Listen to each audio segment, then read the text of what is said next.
The April 1986 disaster at the Chernobyl nuclear power plant in Ukraine was a product of a flawed Soviet reactor design coupled with serious mistakes made by the plant operators.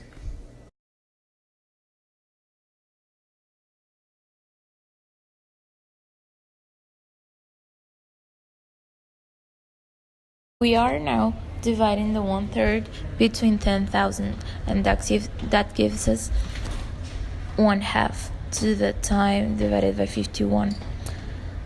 That division gives us 0.00033,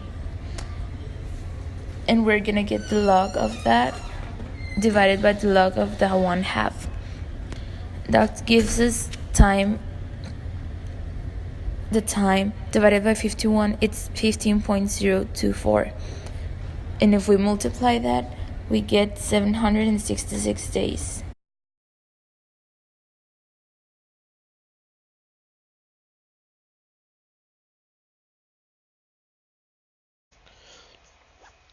To get how much mass is left of Mendelevium in 1,345 years, first I use the formula y equals 10,000 times 1/2 elevated to days divided by 51, because I'm trying to get how much is gonna be left after some years. I have to transform my years to days. So for that, I multiplied my number by 365 days.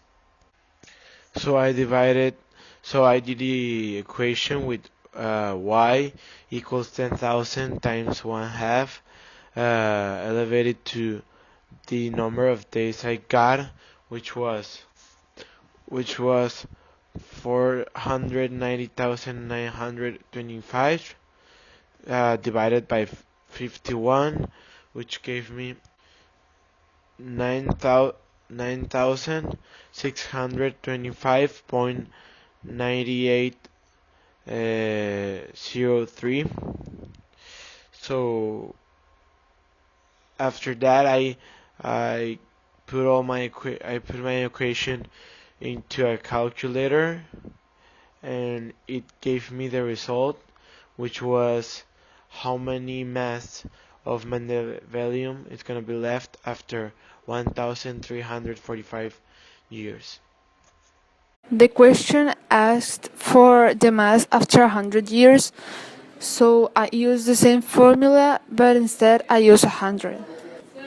So the numerator of the exponent is 36,500. And the whole process was done by calculator, so the answer is 0 because it's such a small number. Using the initial formula, the y value is replaced by 1/100. I need to get t. I divide 1/100 over 10,000, then add a log on the two sides. So I can put down t over 51 on the left side of log. All the logs will be on one side dividing each other. Then that result was multiplied by 51, and the value of t is 1016.509. We want to know how much mass will be remaining after 5 years from its release. So first thing I did was to put in the t the number of years, which are 5, per the multiplied by 365, which is the days, because we already have the variables in days. So I basically just put the formula up and put it in the calculator, and then it turned out to be the number you're about to see on screen.